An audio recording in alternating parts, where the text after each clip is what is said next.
Hey everybody, this is Matthew Soltiziak, and you're listening to Not the Same Old Lions podcast, part of the Minute Media Podcast Network.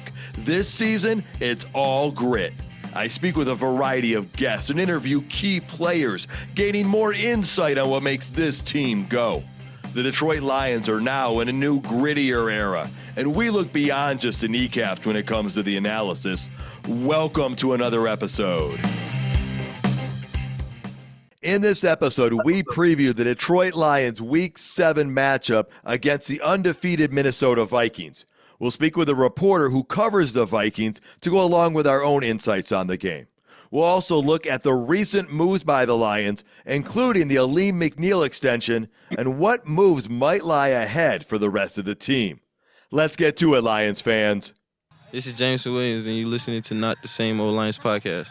Joining me today for the preview is Coach Jerry Angers, former Michigan High School Coach of the Year, as well as Coach of the Week by the Detroit Lions, and current Scouting and Trading Director for Bull Rush Sports. Coach, good to have you here, man. Oh, great to be here.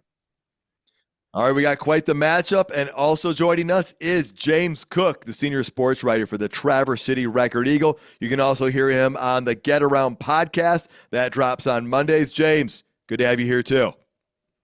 Always good to be here chatting with you guys. Guys, we have a lot to talk about, all right? Let's first address some carryover from that Dallas game, which was pretty darn incredible in many respects. Some recognitions coming out of that.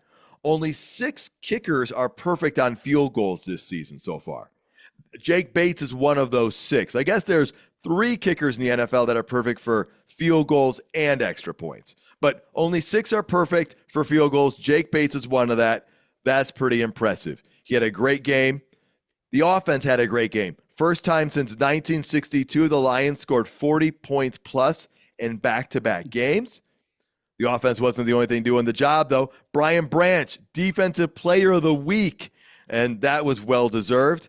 And then we didn't mention this, but at the end of the broadcast, in the postgame, Tom Brady was asked if the Lions were the best team in football, and he said yes. So, James, I threw a bunch of stuff out there. Grab some of that confetti and run with it. What do you got? I mean, I think after that dominant of a performance against, quote, America's team, that the Lions have to be, I think, number one. And a lot of people other than just Tom Brady have them ranked as their number one team all of a sudden. Being, sort of a primetime game in one of the late afternoon window games, and with such a dominating performance, that was just an impressive game, and just a lot of people saw that, more so than if it was just a 1 o'clock game where there's so many games going on at the same time. Being a 4 o'clock game is almost like a primetime game, and a lot of people from the media, from other teams, all of that get to see that, and the Lions just decimated the Dallas Cowboys, who were supposed to be a very good team. This was supposed to be a good game coming in, and the Lions made it completely not a good game. He's exactly right on that. And, the other thing Tom Brady said is he said, man, I would love to play in this offense. So that's, coming from the guy that's, labeled as the GOAT by probably 98% of all football followers. That's a pretty good praise. One thing we did miss, and I don't think why he didn't get it, was Jack Fox was perfect in the game. He was perfect on his holds, and he was perfect on his punts because he didn't have any. So let's give Jack Fox, and I saw his highlight video on Twitter on how well he was holding. It cracked me up. Yeah, that was impressive. I saw that as well. And again, that speaks to how amazing our offense played. And, it doesn't totally surprise us because we saw that starting to happen the week before the bye. All right, well, let's get into some newer stuff. Let's start by talking about an extension. I'm not talking about David Montgomery. That happened on Saturday. We're talking about Alim McNeil, a 4-year extension, $97 million. He is the 6th player the Lions have extended this in the past year. David Montgomery, Sewell, Goff, St. Brown, Decker, and now McNeil. James, what are you liking about this extension? Well, I mean, Alim McNeil is one of those players who's had an excellent season this year. I mean, against the Cowboys, he was maybe the best player on defense for the Lions in a game in which they held the Cowboys offense to only 3 field goals. In the 8 snaps that he went head to head with a Pro Bowler, he beat him 4 times for pressures, which is an impressive win percentage. And just doing this with your players that you have drafted for the Lions just makes it so that players coming into the league in the draft are like, you know what? I kind of hope I get drafted by the Detroit Lions, because if I perform well, they're going to take care of their own, and I'm going to be able to make mine. Well, that speaks right to the culture. And Coach, you're all about this. This is something you preached from day one. These players, they're getting these extensions done ahead of time. You don't worry about the holdout. I mean, what does this do for everything with the team? Well, James said it about the draft part and the free agents that are going to want to come here, because the Lions are going to take care of their own. They're going to win with the people they draft. They're going to win with the people that do what they ask to be done. And that's the thing with McNeil. He's done everything he needs to get better and better and better. Look what he did with his body transfer a year ago. Look what he's done this year. Look at the pressures he had against Dallas. They also set the bar. If you look at these extensions, they set these bars early. They get these guys signed early, and then all of a sudden the bar just keeps climbing higher and higher. And in the long run, the Detroit Lions save $10 million or $15 million in the long run. And what better way than to say, hey, we're gonna honor you by extending your contract? And then what did he do? He didn't come out and take the game off. He came out and probably played his best game of the year, because he's saying, okay, you honored me, you're paying me. Tell you what, I'm going to show you didn't make a mistake. Let's go. And I just love it. And why would you not want to be in that locker room with this staff, from coaching to janitors to the forts? I just love it. Well, and the thing is too, right, it's giving those players, that next contract, and it's honoring it a little earlier than some teams typically do. And we've seen it around the league where players play the final year of their contract and then sometimes have to hold out after that. And I just have to believe by them going this route, it creates a little bit more consistency, a little better security feeling for the players. And then it helps the Lions know where they're going. It helps them guide that salary cap, which is a huge thing, because they seem to be, I don't want to call them magicians with this thing, but they're good stewards of it, which not every team around the league is. And so that's something that's going to come into effect here in a little bit, because now we got to talk about what things could look like going forward. Now, the Lions have already made a roster move. They signed Isaiah Thomas, not the former Detroit Piston, but the Cincinnati Bengal, off their practice squad, defensive end. And that is an anticipated move, because in addition to losing Aiden Hutchinson, they lost Kyle Pecco, right? And so they've now lost 4 guys, 5 counting Kaminsky, off that front 7. They're going to need to do something for a pass rush, whether it's getting more out of what they currently have or bringing people in. They brought in one person now, Isaiah Thomas, off a practice squad. A lot of people are calling for the Lions to make a bigger move. Now, some teams around the NFL are making big moves right now. Buffalo and the Jets both went after big wide receivers. The Vikings went and signed or traded for a running back. The Green Bay Packers picked up a kicker, Brandon McManus. And I know it's a kicker, but they did something to help their weakest position. So, guys, people are wanting the Lions to bring in big name players. Sometimes I think we forget we have big names on our team. We have a lot more than people realize. All right. So there's trade talk. Will it be a big splash move? This is the year to go and do a splash move if we're going to do a splash move. Or, hey, will they only do a move if it makes sense and it will be a lower level, middle tier thing that is like a second or a third round pick? So, Coach, we'll start with you. What are you thinking right now with the Lions defense and potential trades? Well, the Thomas thing I like, because I think he's a guy that could fill in for the Davenport. I watched some preseason film on him today. Watch some of the stuff when he started for a couple games with Cincinnati when he first came in, because or with Cleveland, I'm sorry. And the guy's been around. So he's a big body. I think he's a press guy. I think he's going to press. He's going to help stop the run. He's going to help collapse the pocket. do we go out and get the best defensive end out there and just screw everything up? Again, it's all about feel. It's all about the locker room. It's all about what's going to fit in with the Detroit Lions. We have some big name players. Yeah, we've lost a lot of people in that front seven, but we got a lot of people behind that front seven that we didn't have before in our DB room and our linebacker room. And I think those are, other than losing Barnes. So I think those are the things that we have to look at as fans and say the Lions are doing. They haven't steered us wrong in the last 3 years. Let's keep running with it. Oh God, Max Crosby. I'd love to have Max Crosby. Heck, let's get JJ Watt out of retirement too. And maybe we can bring both their brothers over. We'll really be good then. But the problem is, how are we going to pay all these guys? And they're going to fit into the culture? Not that Max Crosby and the Watts would fit into our culture. And so that's what the Lions are doing with this. And I like it. And they're taking their time to find the right person. But we still have Houston. We still have the rookie free agents. We still have the guys who had the good free. We have all these guys that we count on. That's why we kept them around. That's why we have that 16-player practice squad roster, which we talked about when we made it. It may be the best in the league. Well, we're finding out right now because we're using it. Excellent points. And, Max Crosby, you're thinking, okay, they've traded Devontae Adams. Is Max Crosby movable? Well, the Raiders owner came out and said, no, he's not a movable piece. People are going, okay, well, how about Myles Garrett? Because Amari Cooper just got traded. And so we got to look at what's the cost to trade for these guys with draft picks, which is where all our best players tend to come from, or the majority of them.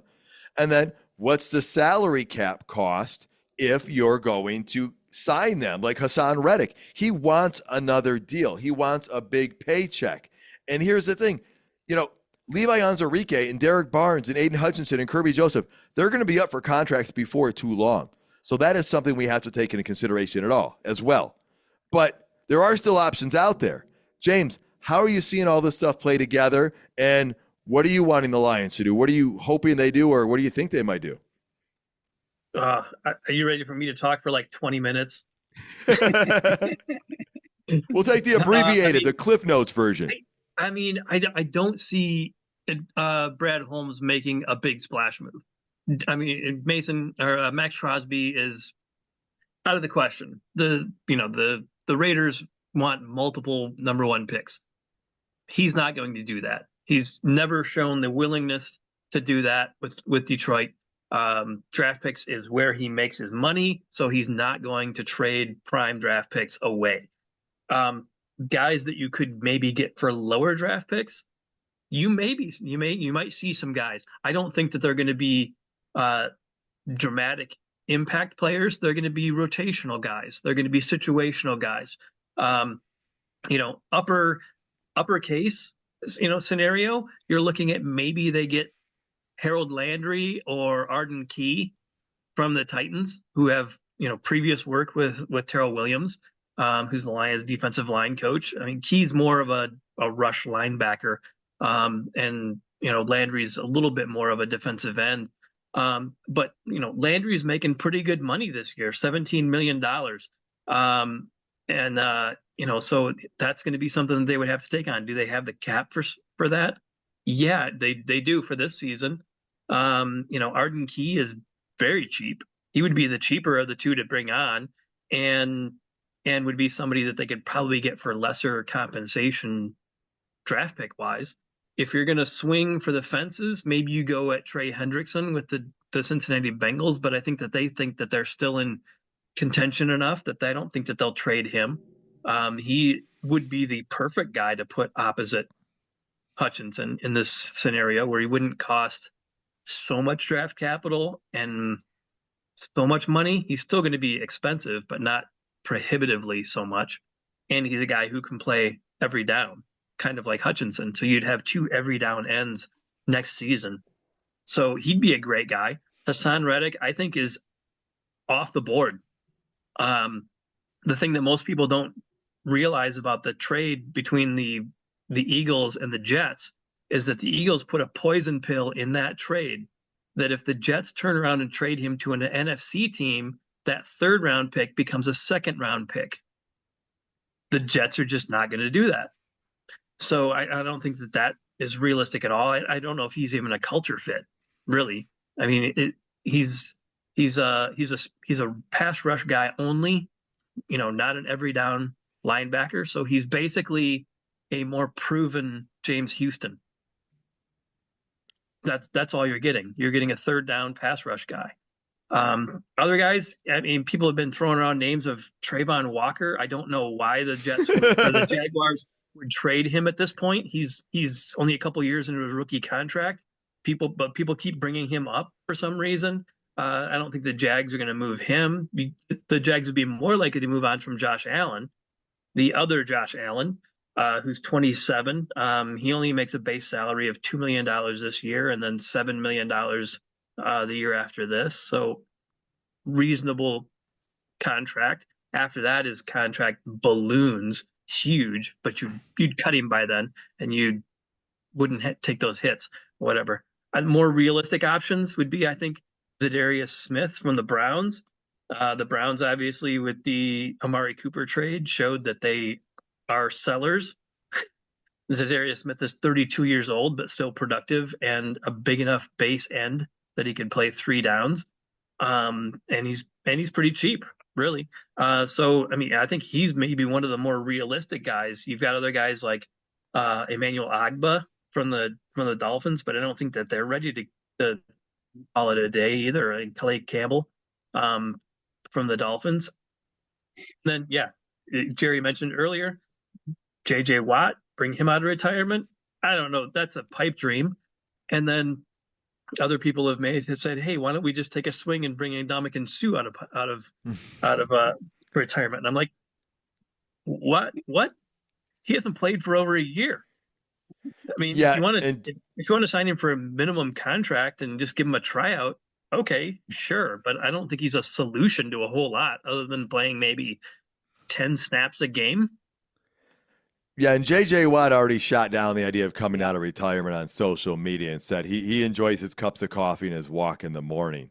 But yeah, there's a lot of stuff out there, James. You hit on a lot of different guys. And I think you're right. A guy like Trayvon Walker isn't what we're looking for. We're looking for a guy in the final year or two of his contract that's probably a little bit older, not looking for a big raise. Because we didn't even mention Carlton Davis. If we're going to bring him back next year, he's going to cost some money. And we want to reward the guys we have here. Now, would I be okay if Brad Holmes went a little big? Heck yeah, I would have no problem with that because they didn't just start looking. He said they're always looking. They have a scout crew that looks at college guys, and they have a scouting crew that's looking at every NFL roster throughout the season. And guys, we saw Buffalo, what they did, and the Jets. I don't know how much the Jets trade's going to work, but the Buffalo trade, that shows you they are gearing up and they want to make a push. And again, if we remember, I brought this up multiple times. We've talked about it. The Rams don't win the Super Bowl. They probably don't even make it to the Super Bowl without the additions of Von Miller and OBJ midway through their season. And the Devontae Adams and Amari Cooper trades didn't cost those teams lots of draft picks. So you're looking for a guy who fits that mold. And so here's the question for you. Can the Lions win a Super Bowl with the team they have right now? Without making a trade, if they don't make a big splash play, can they do it? And I want to know the why or the why not behind your answer. Coach, I'm going to start with you on this. Sure, they can win it. As long as they get in the playoffs and outscore everybody by 1 point, we're going to win the Super Bowl, right? I mean, that's my mentality. And it's going to be 1 week at a time. Do we have the bodies? We got a great offense, okay? We got a pretty good defense. We got maybe the best safety combo in the league. We got 2 dog corners. We got a nickel guy that can play. We got 5 or 6 linebackers that can play. We got McNeil. We got Reeder. We got Pascal. Okay, we got Houston. We got the other rookie. Who else did I miss? We got Levi. Yes. And we have the best damn coaching staff in the league. Yes. And we have the best front office in the league. Yes. And they're going to do what's right to win a Super Bowl. And you know what? We'll find out this is week 6. This is our 6th game, right? We're 4-1. Okay. If we get down to into the 9th, 10th, 11th, 12th game and we got 3-4 losses on our belt, yeah, then they'll probably go find somebody they think that can put us over the edge. But hey, I'm not jumping off this train whether we get a guy or don't get a guy. We're going to be okay. And damn it, I miss Hutch just like everybody else does. But he's one player, and he knows he's going to be on the sidelines getting his boys ready because that's what he's all about too. And they're going to win it for Hutch. All right. And yeah, that trade deadline is actually, it's an easy day to remember, guys. It's election day. So hopefully we'll be more entertained with the NFL news than the other news. So just remember, November, I think it's 5th, is the trade deadline for the NFL. So they do have a couple weeks to keep monitoring the situation and figure out what's working and not, and it's not panicking at the last minute. James, what's your take? Can the Lions win the Super Bowl with the team now? Why or why not? They absolutely can win with the team that they have right now. And if you give Brad Holmes 3 weeks to try to find a gem in a trade for a 6th round pick or a 7th round pick or something, he's going to find that in the next couple of weeks. I have pretty good confidence that they'll add somebody. It may not be the star that people want. It may not be the 99 Madden player that people want. It's more likely that it's going to be somebody like maybe a 35-year-old Cam Jordan, who is a perfect culture fit and a guy who can stop the run and still has a little bit of juice left, but is seeing a reduction in playing time in New Orleans. I mean, he would be one guy who I think would be perfect. I didn't mention before, but with what they have right now, yeah, they still have pretty good depth on the defensive line. They've got at least 8 guys who you can list off their names right now, and every one of them can generate pressure on the quarterback. And that's not even counting James Houston. If James Houston can somehow turn it on, then you've got your other difference maker maybe on that defense. Their offense can score points on anyone in this league. And there's no way that teams can prepare for it because they can do whatever they want. They can run it when they want, and they can throw it when they want. There's really not a whole lot of ways that teams can say, okay, if we take this player away, then their offense stinks. No, you take Laporta away, St. Brown kills you. You take St. Brown away, Jamo kills you. You take the receivers away, Gibbs and Montgomery will kill you. So they have so many weapons that, barring injury, this offense is going to keep piling up points throughout the season. I hear you on that. And I don't mean to sound like a broken record here, but I'm going to say, yes, they can still win a Super Bowl with the team they have. Now, would I like as much help as I can get? Of course I would, okay? We never used Teddy Bridgewater last year in a game, but he brought something to the team, and I felt a lot better with him coming in before that season started. Now, why do I think they can still win a Super Bowl even after the Aiden Hutchinson injury? Our offense is better than last year, all right? Jahmyr Gibbs is better than last year. Jamison Williams is better than last year. Tim Patrick is better than last year. Our offense is better than last year. Our defensive secondary, Coach, you already talked about the safeties, and look at all of our defensive backs. It's better than last year. Our linebacking crew and our front line has had the injuries, and we might not get the same pass rush, but we still got a really good run game stop. And we didn't have DJ Reader last year. And we are seeing McNeil play at a different level. Pascal and Anzarike, if they stay healthy and contribute the way they have been, it's game-changing. So would I like more help? Yes. Do I hope we get more help? Yes. But some people have said, well, the Lions won in Dallas, but they just lost their Super Bowl. That is not true. That's an overgeneralization and a hot take instant reaction looking for clicks. The NFC North as a whole, though, is legit good. It's got the best point differential in the NFL. Every team there, they're the top 4. Now, once they start playing each other, that's going to go down. But we need to preview this matchup. So let's move over to the preview section of the show, and we're going to start with our interview with Ren Clayton. Here it is. Joining me today is Ren Clayton, sports reporter for WCCO TV, the CBS affiliate out of Minneapolis. He's covered the Vikings for multiple seasons, and we're lucky enough to have him here to help Lions fans learn a little bit more about this key division rival before their now even more anticipated Week 7 matchup. Thanks for joining the show, Ren. Yeah, thanks for having me again. This is fun. And you know, Ren, we talked before the season. We previewed the NFC North, the Vikings squad. And I know you're surprised by this start because I went back and double checked. You predicted a third place finish for them this year in the North. I think I said third or fourth. But more specifically, you predicted 7 wins for the Vikings for the entire season. And I probably wasn't far off of that either. So I got to ask you, what the heck is going on in Minnesota right now? Don't go to me for your predictions. I think is what's going on. Yeah, I mean, to be fair, I don't know if anyone would have said much more than 7 wins, maybe a few more, but 5-0 right now at the bye week for the Vikings heading into the Lions game. I don't think anyone saw it. I mean, especially with how tough that schedule was, looking just on paper, the Vikings, they played the 49ers, who were supposed to be a lot better than they are looking right now. The Texans, the Jets, some people had the Jets in the Super Bowl, and the Vikings have ran through it and beat the Packers as well. No, I didn't see this one coming.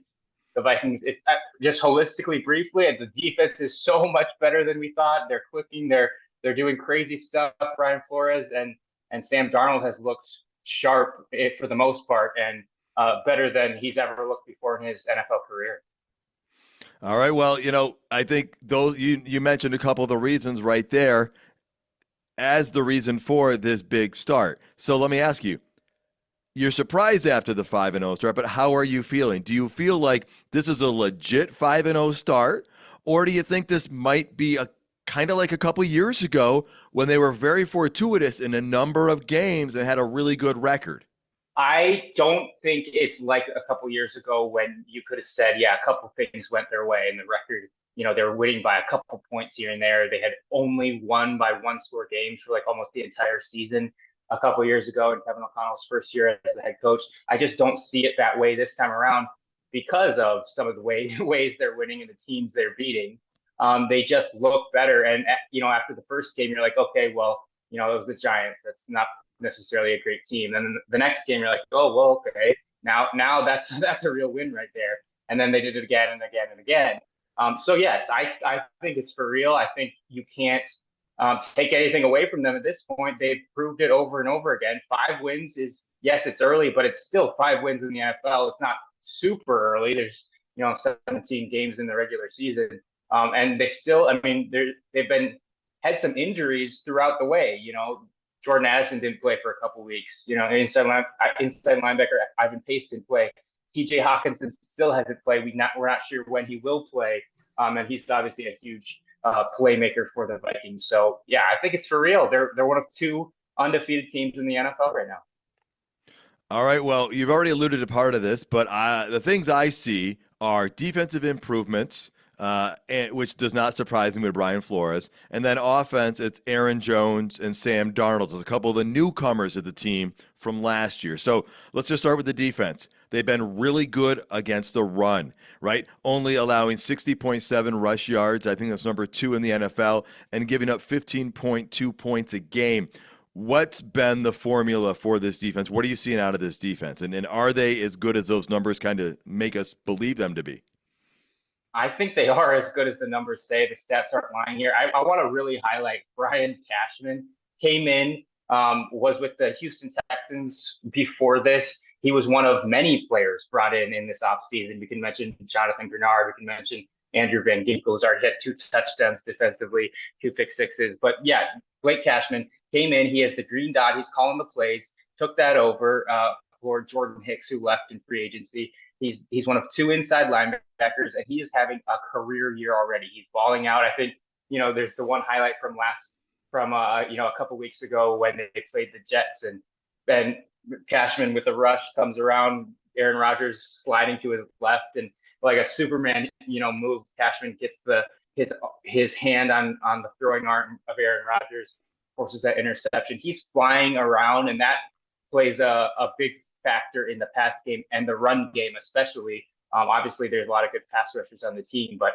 yes, the additions just overall have been so monumental. And we talked to some of the defensive players throughout the week and in the media availabilities, and they're like, yeah, at week to week, I mean, we get the plan every week and we learn what we're going to do, and then we don't know the next week because the opponents and sometimes the players playing for Brian Flores don't know what he's going to do next. And you have to give a lot of the credit to Brian Flores, the D coordinator, for kind of being a wizard, at least in the first 5 games here. All right, and the signing of Gilmore in the secondary seems to have been a pretty crucial move late in training camp. Yeah, very late in training camp, and really entering camp in August, we were wondering what was the deal with the defensive back unit, especially the cornerback unit. Obviously, they had lost Kyrie Jackson to his death. They had lost Mekhi Blackman to an ACL in the very first practice of training camp, and it had already maybe been the weakness of the team before that those things happened. And so, yes, they over the course of camp, they were adding some guys. They added a safety, they added a couple corners, and then they made the big splash. We were wondering where Gilmore was going to go. He's obviously an older defensive back, and he's been around, but he's as accomplished as any defensive player in the league, a former defensive player of the year a few years ago. And he doesn't get thrown to a lot. That's what we're seeing in the first 5 games. He's just so good. Probably the last game the Vikings played, he got thrown to most. And oh, by the way, he had the game sealing interception. He's just been locked down. And then once you get sign someone who's going to be the number one guy, then all the other guys, pressure goes off, right? Their spot on the depth chart goes down, pressure goes off for them, and then the depth looks all of a sudden maybe one of the deeper positions in the team, which is crazy to think at the beginning of training camp, but it was probably the weakest, which I think we talked about a few weeks ago. Yeah, and I might not have expected the defense to be as proficient or as prolific as they have been, but I'm not shocked that they're good. We saw the makings of this last year. They brought in a number of different pieces. They've probably molded together quicker and better than expected. The area that probably has more people caught by surprise is the offense. And if you look at their overall offensive stats, they look middle of the road, I think, as a team. But I think there's, the 2 guys I mentioned, which were the running back Aaron Jones and quarterback Sam Darnold. Let's start there. Sam Darnold's stats are quite impressive. I did a quick look. His stats are not that far off of Kirk Cousins' stats a year ago at this time. And so I got to ask you, how's he been looking to you? Do you think he can continue this trend? Could he be the next Geno Smith, another former New York Jets quarterback drafted early, bounced around the league until the right coach finds that potential and uses it? That's interesting. You say Geno Smith. I hadn't thought about it that way. Very well could. I mean, I think what we're seeing is what we thought might happen to a larger degree, right? Is Kevin O'Connell. We thought he was good with quarterbacks, and that's proven to be the case. He has somehow, poured into Sam Darnold so that he is playing as well as he ever has. And just kind of the eye test in the first 5 games, he has looked good. There's been times when the defense has been kind of stifled for long stretches of games. You think about the Packers game, the second half, they couldn't really do much offensively. But then there's time, but then you see it, right? You see Kevin O'Connell drawing up these get in rhythm plays. I think he alludes to them that way. There's these tight end stretch plays, and just to get a quick completion and get Darnold back in the rhythm. And you can see when Darnold gets in a rhythm and he feels good, that he has been really efficient, and he's made. Also, you have to acknowledge he made some really nice throws, especially early in the season. Some of those touchdown passes have been absolute dots. The last game the Vikings played, I think, was Darnold's worst game. He had a little hit problem, I think it was, or a midsection problem early in the game, and some people say maybe that's why he was a little more inaccurate than we've seen him. The most inaccurate we've seen him all in the previous first 4 games. So yeah, I don't want to get carried away. I think there will be some down games probably from Darnold. There's still a long way to go. He has looked really good. And I mean, if you look at the touchdowns, he's up there in the league as far as passing touchdowns. It's interesting that you bring up Kirk Cousins. We did see Kirk Cousins get off to a nice start statistically under Kevin O'Connell's first couple of years. And maybe that's what we're seeing here. I just think that just with the offense as a whole, they're trying to take some of the pressure off Darnold and also be aggressive at the same time. We've seen a lot of aggressive play calling from Kevin O'Connell when maybe some people, maybe me, think they should have run the ball more in these games when they have the lead, and they don't, and they go for the passes and the deep balls. And sometimes it works and sometimes it doesn't. But I think that the confidence that Kevin O'Connell has really in his offense and his passing game as a whole has helped Sam Darnold. Now that probably can't maintain itself for the rest of the season, but I think it's sustainable as a whole for the most part. All right. I think what lends to that is what I thought was probably their biggest move in the offseason on the offense is bringing in Aaron Jones, because Dalvin Cook was banged up late in his time with the Vikings, couldn't stay healthy. Everyone thought Alexander Madison was going to take that next step when he filled in. But the Vikings' rush offense, their run game was not very good last year. And Aaron Jones provided a very potential upgrade to that. Obviously, Aaron Jones is not as young as he once was. He has had some injuries, but he's averaging, I believe, 4.9 yards a carry. He's giving them that legit run game. I believe it's Ty Chandler who helps and works with him a little bit on that. And is that rush game, is it contributing to help Arnold? And is it helping the offense stay balanced? Because is that maybe the thing that was missing from the Vikings last year?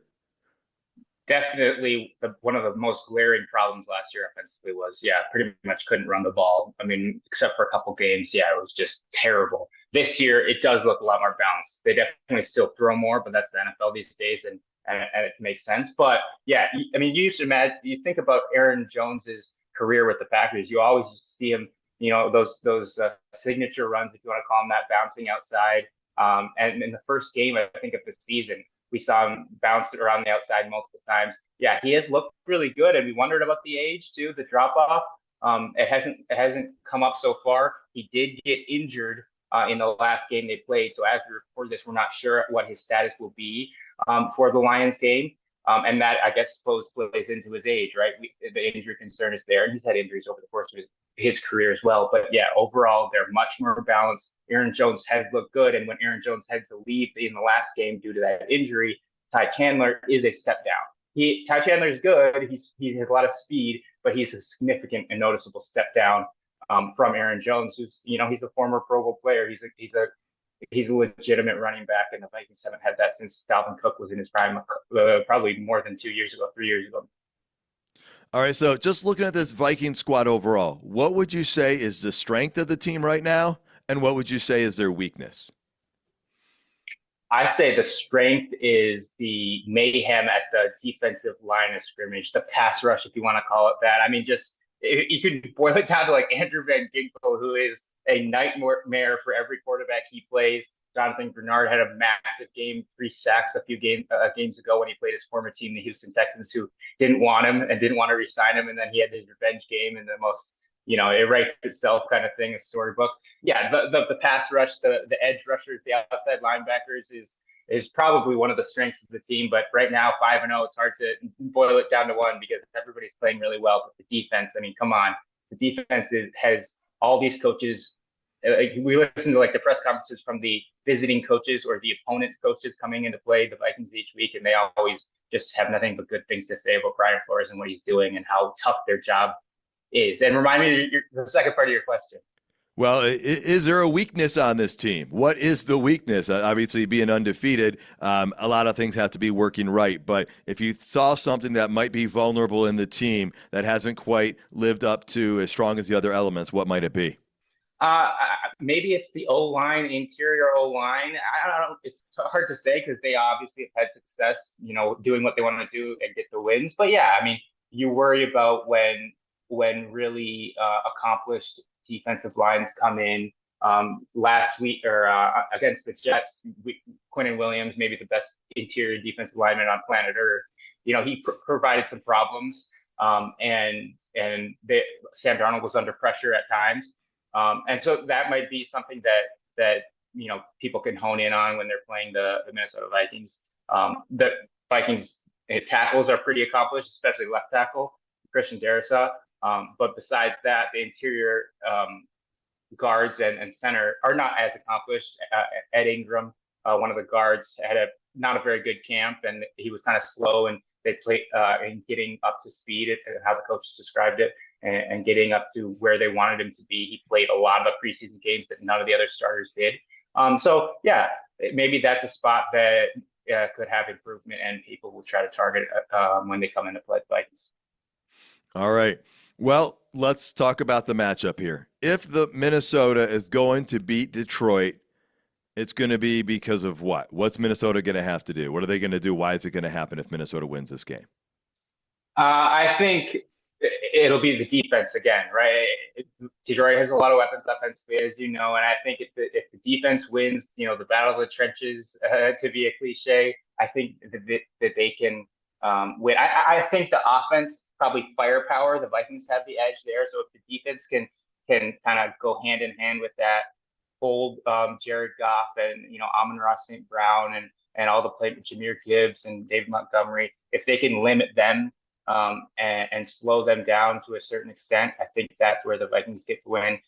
When these accomplished pass rushers come at Sam Darnold, what will he do when he has to move more often? There has been some threats as far as pass rushers against him so far in the 5 games the Vikings have played. And so what happens when he has to run? What happens when he has to run for his life? When he has to scramble? So that's something they have to slow down. And so let's flip this around then. If the Lions are going to win, what do they have to do against Minnesota to be successful and win this football game and be the first team to do that against them this year? It's interesting. The Vikings have played teams with really good wide receivers, like a deep group of wide receivers, and they've, for the most part, won those. Slowed those matchups. You look at the Packers; they're deep at wide receiver.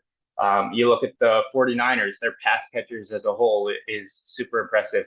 The Houston Texans might have the best 3 wide receivers if you look at all together in the NFL, and they've, for the most part, slowed them down. Obviously, someone has to, make some catches and score some touchdowns, but they've limited them. And the Lions have a good group of pass catchers as well. You talk about Sam Laporte, Amon-Ra St. Brown, J-Mo as well as having a nice year. If the Vikings just have to focus on those guys, and if Jared Goff can get in a rhythm, I think, and find those spots where he's going to be connecting, putting together nice drives with through the air. Maybe the Vikings have something to worry about there, I would say. All right. Now, unlike last year, there's going to be a big gap between when the Lions and Vikings play from their first game to their second game, because it was like twice in the last 4 weeks of the season last year. We're not going to be talking again until week 18. So I got to ask you here, a couple more thoughts. Prediction time, right? Where do you see the Vikings going forward at this point? Again, predicted 7 wins. They're now at 5 on their bye week. I presume you're changing that number. Do you have an update for that number? And do you have an update on where they're going to finish in the division? Do you still have them finishing 3rd? You had Green Bay at first, the Lions in 2nd, Vikings in 3rd, or do you think things are going to adjust a little bit? Yeah, I'm going to change my prediction a lot. I think the Vikings are going to win the division, and I don't think that's a bold take anymore because of what's happened. If I have to stack them in order, I would say Vikings, Lions, Packers, Bears. The Packers haven't been super impressive, and they've had a lot of turmoil last week, and then obviously the Jordan Love injury, and he's back now and healthier. But yeah, I think if I want to give a Vikings a win total, I think they get a lot more. The schedule gets weaker from here. I mean, you look at their road trip. They're going to play the Jaguars. They're going to play the Titans. Both not very good teams or pretty bad teams. And so I'd say double-digit wins.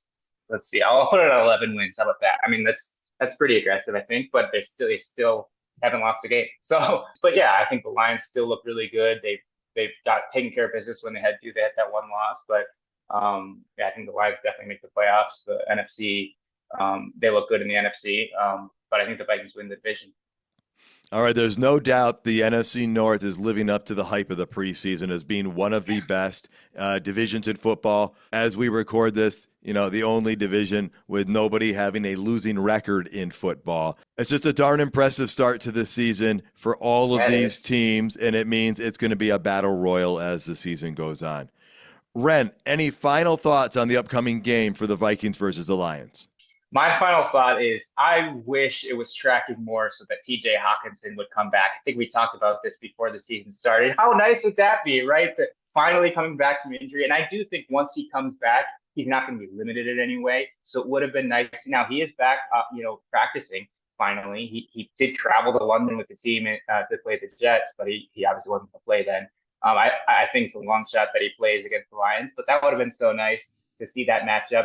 Obviously, it'll happen more times throughout probably the several years, but we want as many of those matchups. TJ Hawkinson against Sam Laporta and the Detroit Lions as we can have, but maybe week 18. Yeah, that week 18 is, those schedule makers are evidently maybe smarter than us, because we were looking at that and we were kind of surprised that was the pick again. But the game might have a little bit more meaning this year than last year. A lot of time between now and then. It does. We always like that drama, right? That we do, yes. All right, again, folks, that was Ren Clayton, sports reporter for WCCO TV, the CBS affiliate out of Minneapolis. Ren, thanks so much for your insights. Thanks for having me. So, guys, some great insights from Ren, and I spoke with him before the Cam Akers trade happened, but now let's talk about what we expect from the Vikings. And by leading us, let's start with Coach Campbell. Here's his thoughts.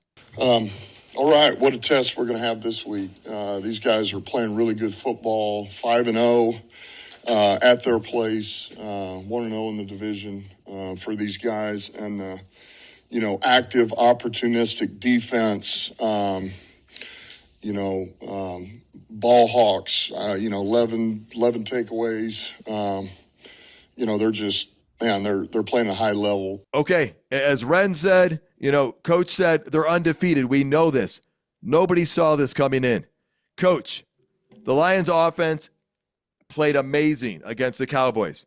They're going up against a Vikings defense that is a little different than the Cowboys. We've talked about it. We wanted Brian Flores to get that head coaching job in the offseason. He didn't get it, so we still have to deal with him in the NFC North and his defense. The Vikings defense ranks number 3rd in points per game, 14th overall in total defense, number 2 against the rush. That's going to be a test. And 30th in pass defense, which might present an opportunity. But you've been going beyond the numbers and breaking down the film. What are you seeing about this Vikings defense? Well, first of all, they are number 1 against the rush, or in that position against the rush. But let's talk about right now on their scoring. The Vikings have only been behind 3 minutes and 20 some seconds all year. Okay, so teams have been chasing them. So that's definitely going to help in the run game. Flores. Talk about Flores a little bit. He preaches buy in. Okay. He preaches fight fire with fire. We heard that today. His one thing that he preaches about his defense is never to get too high or excited on a big play, and don't panic when the opposing offense has a big play. So he's trying to keep them grounded. He is all over the place. I got film coming out. I got so much film right now that I'm going to be putting up about how crazy they are with their defense. And what he's talking about when he's talking about fight fire with fire is, he's going to go to that 11 guys within 3 yards of the line of scrimmage and plays. He's going to bring 5. He's going to bring 6. He's going to bring 4. He's going to bring gambles. He's going to change his covers up. His defense is moving around all over the place, trying to keep you from getting a good read.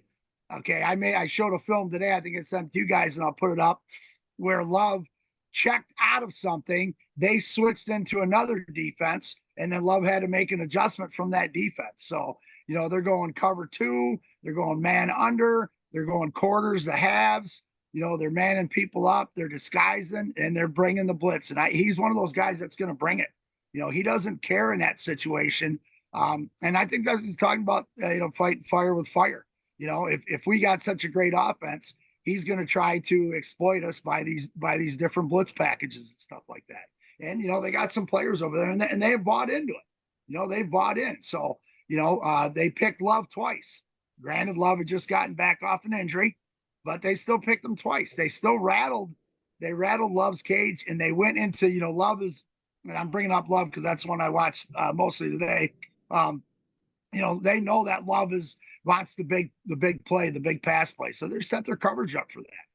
But I feel, and there's things I looked at when they're going to bring that, where they don't have a linebacker in the field, they got linebackers step on and double A gap blitzes and things like that.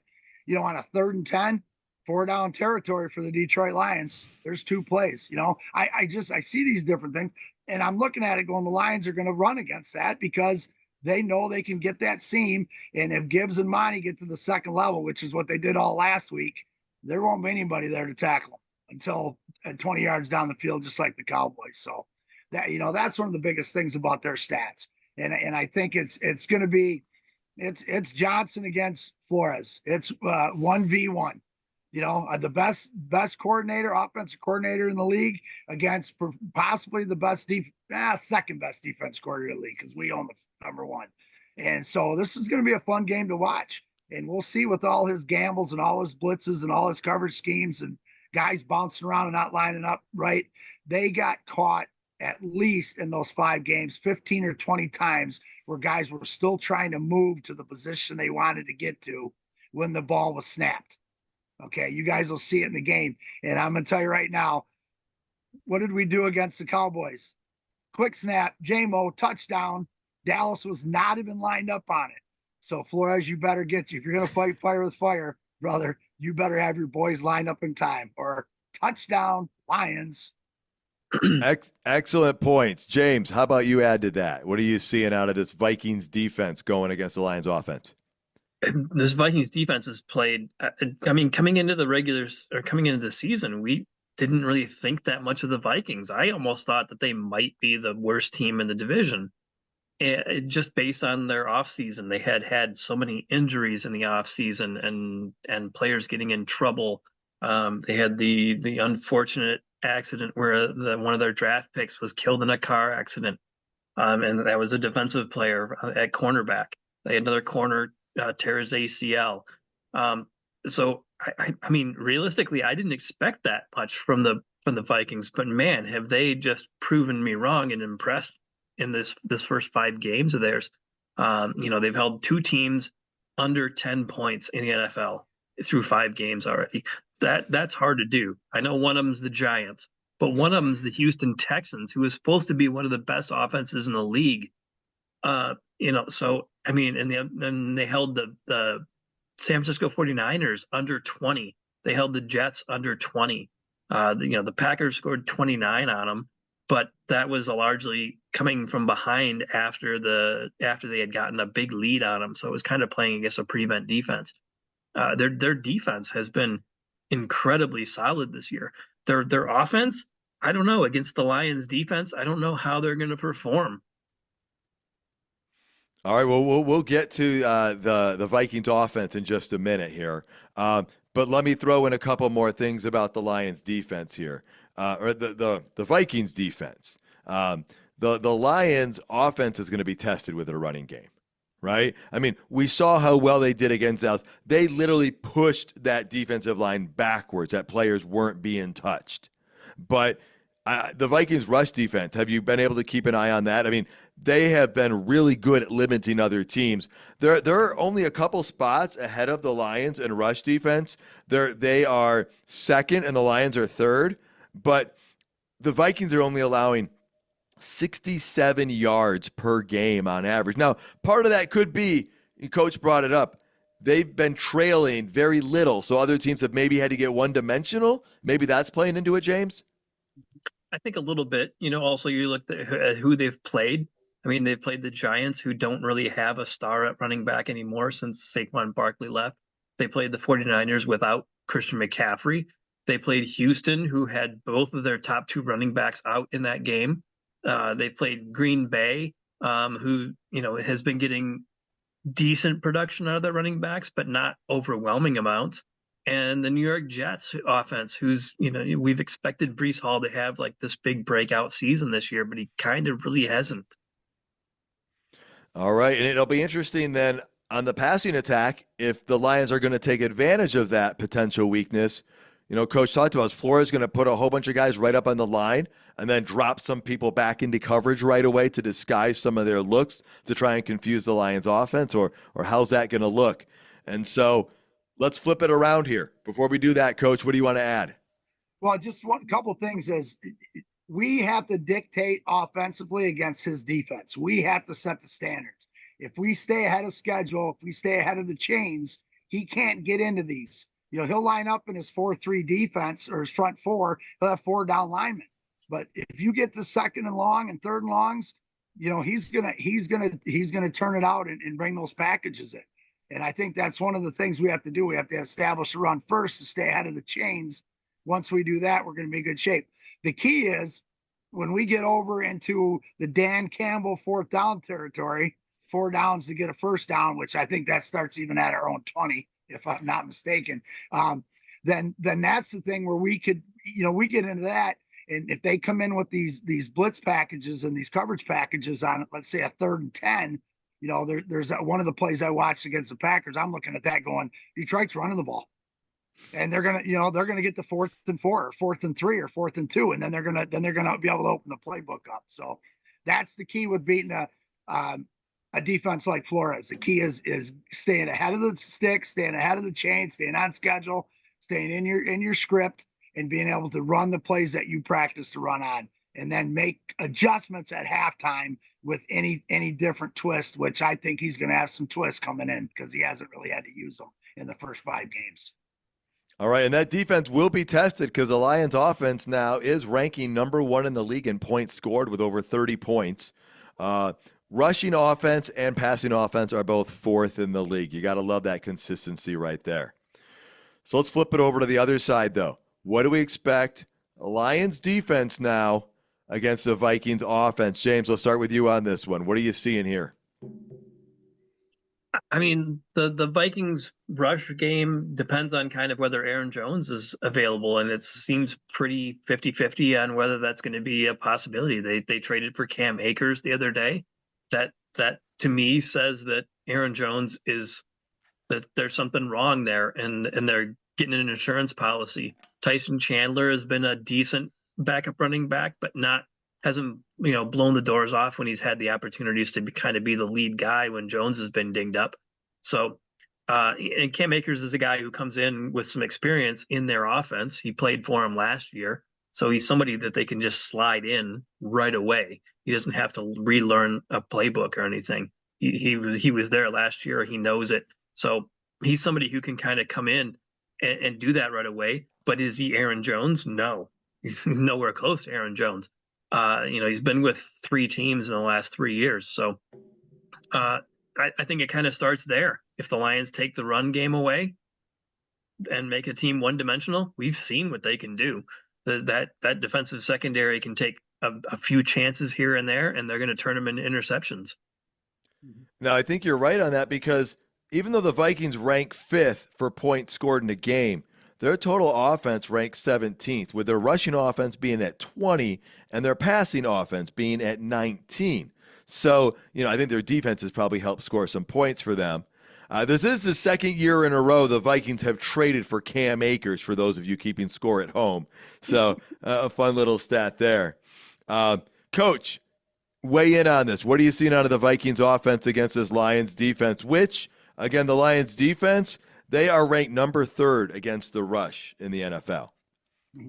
Well, and again, Jones is the key. The guy can run the ball. The other thing about Jones is his pass catching ability. He's had, I think he had one season where he had 56 receptions. I put a couple clips together with them in an empty set, putting him out at the wide out on a 3rd and long situation, and they threw the ball to him. And he made it because once you move him out as a wideout, there's a linebacker out there covering him. So they can play games with that, and they target him. So that's a big thing with that. So I think, that run game's going to be a big difference. It's going to make a difference between him or Akers or whoever's there. And if they both play, that's probably something the Lions are going to push and try to get done, with trying to stop the run. That's what we do. We stop the run and turn the team into one-dimensional, which puts our defensive line, no matter who's at the defensive line, when you can pin your ears back and go get the quarterback, it doesn't matter who you are, because you only have to think about one thing, and that's getting in the starter stance and running that quarterback down. So if you want, we'll talk about passing real quick too. Darnold basically, everybody's, Darnold this, Darnold that.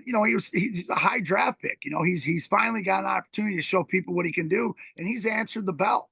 He's answered the bell. He's had he's throwing the ball well. He's got good completion percentages.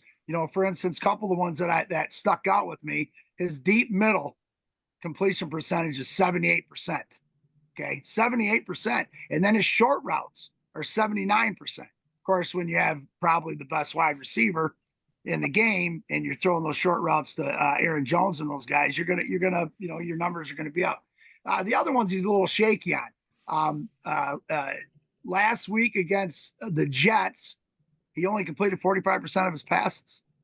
Jets put pressure on. Okay, when he's under pressure, now not with the blitz. When he's under pressure, he's at 42%. Okay. So what goes in hand, we can talk, oh my God, we don't have Hutch, whatever. If we can stop the run and get pressure on him with our front four and a blitz here and there, or our game tackle end games, and get him dancing and his feet moving a little bit, he's at 42%. We're going to have a pretty good shot at it. If he gets comfortable, we're going to have a tough time, because to keep Jefferson in track with our man coverage and stuff like that, we've done pretty well against some pretty good receivers over the last couple of weeks. So it'll be a fun matchup, but stop the run, stop the pass. All right. And, that pass game is going to be interesting, and our defense can dictate some things as our offense, because our offense scored so much against Dallas. It forced Dallas's offense to go for it on times. I could tell they were not comfortable going for it, but they felt they had no other option because our offense was going to keep going. Now, Sam Darnold may be the least mobile quarterback we have played this season. So that could play into the Lions' favor a little bit right there. You could argue he's the only non-mobile quarterback we've played this season, and so that could help. But stat-wise, I mentioned this when I was speaking with a reporter out of Minneapolis. Sam Darnold's stats are not that different than Kirk Cousins' stats were a year ago before he got hurt. And Kirk Cousins was playing some good ball. And, Coach, you brought it up. Sam Darnold's balling right now. The key is, can we get pressure on him without sending too much of a blitz? Trevor Nowatzki has some really good straight line speed. Can we get him in there to get some pressure on Darnold? What's it going to take to get him rattled a little bit and maybe make some of those mistakes? Because we saw him throw some interceptions in the second half of that one game. And so there's a lot of potential here. And we all know the Lions do better when we make teams one-dimensional. And if that can start to happen, and like you said, whether it's on offense or defense, if we can dictate things, that can help. All right, guys, the Lions are coming off probably their most dominant win in a decade, maybe. It was definitely the most dominant win since Dan Campbell era. A year ago when we beat the Broncos, that was the biggest win we had, the most dominating win, right? And last week was more dominating. We've looked at the stats. So how do the Lions come out? I mean, in this game, is there a chance of a letdown? I don't think so, because they're on the road against an undefeated team. It's not like you're home against the New York Giants and it's a trap game. I think everything's up for them. But, Coach, let me start with you. How would you approach this team with your game and then in your approach to the game, knowing, A, you came off such a high with that big win, and B, such a low with the injury to Hutch? Well, I mean, you just said it right there. They're gonna rally around the Hutch thing because they don't want to let him down. We've already heard that from a number of guys. So I think that's the biggest thing. The other thing going in this game, you have an undefeated team. You have the team leading your division, right? And so, there's really the motivational factor is not hard. And the other thing is now you have Coach Campbell and everybody else talking about certain guys who's going to step up and make up for what Hutch happened to Hutch. And I look at and I'm going to go back to the play after Hutch got hurt, how we on defense were flying around. I was worried we were going to get two or three more guys hurt, the way they just turned the screws up and kind of push that to the side. So, that's the biggest thing you're going to go off of. You can put bulletin board material out there. You can do whatever you want in that situation. But the big thing is it's an undefeated team. It's the first game of league play, and you do not want to be behind the eight ball coming in league play and have the Vikings still undefeated and on top. And so I think it's an away game. and, steal one on the road, boys. That's what rally the troops. Let's take it on the train. There's 18,000 things you could say about that, but I think that's the biggest thing that you're going to say. Hutch, first game of the league, the Vikings are undefeated, and people are starting to doubt us a little bit because I've already heard the doubts. And there's so many, their bulletin board material. And the best one today was Pickens kind of ripping on St. Brown as a wide receiver. I don't know if you guys saw that. And I know St. is going to go off on Sunday. Well, and I like the part where you said maybe the Lions can steal one on the road. James, this might have been the appropriate comment for Matthew Stafford to make when stealing a game by going to Minnesota and getting it versus the one he made last week against the Cowboys. So, James, how do you see the Lions coming into this game? This may actually, in an odd way, kind of be the best case scenario for the Lions to come out of the Cowboys game. Instead of playing somebody coming off of that game that was so dominating and playing somebody who you're expected to beat and expected to beat handily, coming in and expecting somebody on the road who's undefeated, that you're kind of the underdog in that game, even though a lot of power rankings have the Lions rated ahead of the Vikings. So Campbell's got plenty of bulletin board material to motivate these troops. The Hutchinson factor, the playing for him, first place in the division, all of these things. There's a lot for the Lions to play for. So taking the possibility of a letdown game after that destruction of the Cowboys out of the scenario, kind of, I think is maybe one of the best case scenarios for the Lions coming into this game. Those are some excellent points, James. I agree. And Coach, going back to what you said about next man up, players can elevate, people improve. Life is not stagnant. It's that whole growth mindset thing where you believe you can get better. You put in here's the other thing is, if you put in the work, you can get better. And so it's not like you're a Madden 95 player and you're stuck at 95 for the whole season because it's a computer game and you didn't get the update. You're practicing every day. And motivation and situational changes can impact a player and improve things. And so there is so much potential. We've seen the Lions also get potential realized out of players that other teams couldn't. And so there's always that possibility. Before we get to what it's going to take for the Lions to win and predictions, are there any other storylines, anything unexpected, anything randomly that you guys want to talk about? Coach, I'll start with you. No, I just off of that, the one thing is we have a team that in some polls rated the best power ranking and some in the second, some in the thirds, and we're going on the road and we're a 2.5 point underdog. Another motivation. We are a 2.5 point underdog. We're 4-1. We just dismantled. We've just scored 40 points 2 games in a row, and we're a 2.5 point underdog because we lost a player, or we lost this guy, or we lost that. So that's another storyline. That's another bulletin board material. That's something that these guys are reading and looking at every day. And that's it. So here we come, and we can't wait to win another one on the road. All right, James, how about you? Yeah, I really like their chances coming into this game. Minnesota's 5-0, but I don't know how great of a 5-0 it is. They've got a couple of good wins against good teams, but they were against teams that were really hamstrung by injuries. You could say the same thing about the Lions wins this season too. But so I think that the Lions are going to try to say, hey, we're going to separate ourselves from the division in this game. All right, it is the opportunity to do such a thing. All right, guys, I'm going to bring something up here. I haven't prepped you for it, and I'm doing this all on memory without any looking up of stuff. But I got to bring up the Sam Darnold factor. I also got to bring up the fact that the Lions are trying to make amends or do the revenge tour for things last year.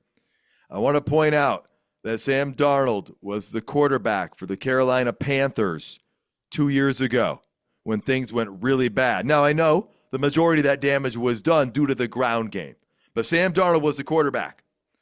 I also want to point out that Sam Darnold was the quarterback in his first NFL game, and I believe his first pass was a pick six to the Lions on Monday night for the New York Jets to open the season. And somehow the Jets won that game. You guys, these are weird things, okay? And that's my memory. And I think it was a pick six by Delmas or I'm not sure who it was. But I'm just saying, Sam Darnold's gotten us a couple times. I think third time's the charm. I want the Lions to do that revenge tour thing here, and I want the Lions to take care of business. I think they will, but there's been something weird about Sam Darnold, and I think it's time to put that to bed. Yep. And you know what? Dak, right? The Seahawks, we lost a lot of games in a row to those guys. So guess what? Vikings are next. All right. What do you think it's going to take to win this game, James? Yeah, and I'm hoping Sam Darnold's next in that list. Hopefully the Lions make Sam Darnold see ghosts like he famously said that he did when he was with the Jets and their offensive line couldn't protect him and he was just feeling pressure from all over the place. Hopefully the Lions are just bringing that from all over the place. I wouldn't be surprised if you see a little bit of a 3-4 look from the Lions without Hutchinson as one of those base ends. And if that's the case, then you're looking at maybe a guy like Trevor Nowaski playing that rush linebacker spot and bringing a lot of pressure on Sam Darnold and making him see those ghosts. So I like the Lions' chances in this game a lot. I'm not guaranteeing anything because there's no guarantees in the NFL, but I like the Lions' chances going into this game in Minnesota. All right, Coach, what's it going to take for the Lions to win this game? Well, and I said it earlier, we have to control the offense and defensive line, hands down. As long as we control that, our run game will be intact. Goff will be protected. He'll have his time of clean pockets. And defensively, we stop the run. We're going to force them to be one-dimensional in the pass game. And I don't think Sam Darnold and Jets can beat us by themselves. I think that's what his nickname is, Jets or JJ, right? And he's had some huge games against us. I think he had a really big game against us last year, especially on that reception that he made over three guys. I think we all remember that reception was just one of the most incredible receptions I've ever seen. And I think that's where Brian Branch and Joseph are going to come intact on that and hit them pretty well and put some pain on them. And I think they're going to realize when they get out of this game, they just got hit and they're going to have the Detroit Lion hangover the next week, just like all the other teams have. All right. Well, if you're using nicknames, I got to talk about Sonic and Knuckles. And running the ball is going to be legit tougher this week. All right. But I think the Lions can get it done. And I think keeping the running game moving forward, bringing up 2nd and 7 as opposed to 2nd and 11 is going to be a big key on a play like that. And I like what they have going, but I also think the passing game is going to have to be going. I think Goff is going to have to be on in this game because the passing game might be where we see more opportunities to take advantage than the traditional running game in this one.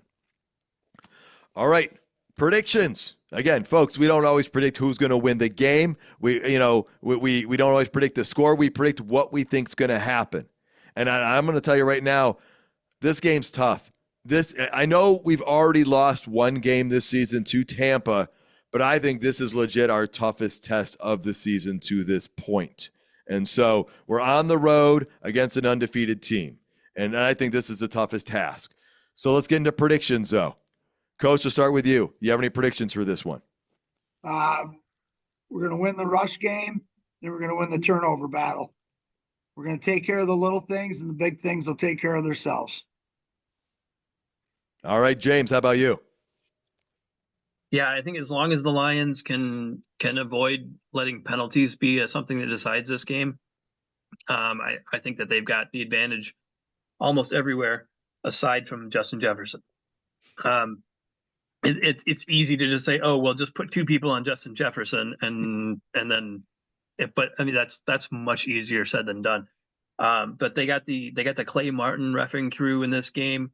They called the Bucks game against the Lions earlier this season, which was a game where there was 4 penalties on both games. on both teams, but that was the Lions' only loss this season as well. They also call a few more penalties against the away team than the home team, so that's not very good. But what they do call is offensive holding and false start a lot. 18 holding and 9 false starts out of 61 penalties that they've called in 5 games. And those are things that the Lions have not done a whole lot of this season, really, here and there, but not a whole lot. So the rest of the things, they've only called 3 or less of anything else in the regular season. So that includes pass interference, which we've talked about before, and Terry and all that. So I think that is something that, as long as they avoid those penalties, I think the Lions are in very good situation in this game to bring home an important NFC North win.